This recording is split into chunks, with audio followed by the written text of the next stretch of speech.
Hi everyone. വലിയ നമ്പറുകളുടെ percentage ഒക്കെ കണ്ടുപിടിക്കാനായിട്ട് നിങ്ങളുടെ അടുത്ത് ചോദിച്ചു കഴിഞ്ഞാൽ ഇതിൻ്റെ ഒരു 12% കണ്ടുപിടിക്കാൻ പറഞ്ഞാൽ എപ്പോഴും കൂടുതൽ പേരും ചെയ്യുന്ന മെത്തേഡാണ് 12/100 വെച്ച് ചെയ്യാം. എന്നാൽ ഇതിനെ ഒരു എളുപ്പ വഴിയിലൂടെ നമുക്ക് ചെയ്യാൻ നോക്കിയാലോ? ഈ 3690 ഒരു 12% കണ്ടുപിടിക്കാനുള്ള ചോദ്യമാണെന്ന് കരുതുക. ഇതിൻ്റെ 10%, അതായത് ഡിവൈഡഡ് ബൈ 10 എടുക്കുക, അല്ലെങ്കിൽ 10% എന്ന് പറഞ്ഞാൽ 1/10 ആണ്.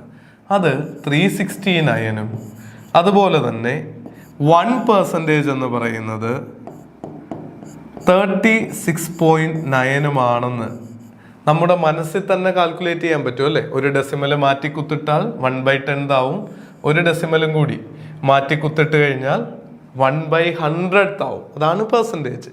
ഈ ഒരു ആശയം നിങ്ങളുടെ മനസ്സിലുണ്ടെങ്കിൽ 12% കണക്ക് കൂട്ടാതെ ഈ മൾട്ടിപ്ലിക്കേഷൻ ഒന്നും ഇല്ലാതെ തന്നെ കണ്ടുപിടിക്കാനായിട്ട് സാധിക്കില്ലേ?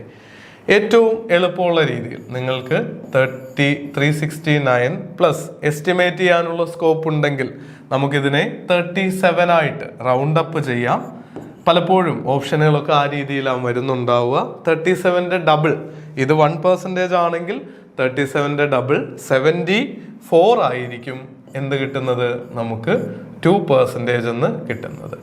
ഒരു മൾട്ടിപ്ലിക്കേഷനെ എത്ര എളുപ്പം നമുക്ക് അഡീഷൻ ആക്കി മാറ്റാൻ സാധിച്ചു? 14 43 ആണ് നമുക്ക് ആൻസർ ആയിട്ട് വരുന്നത്.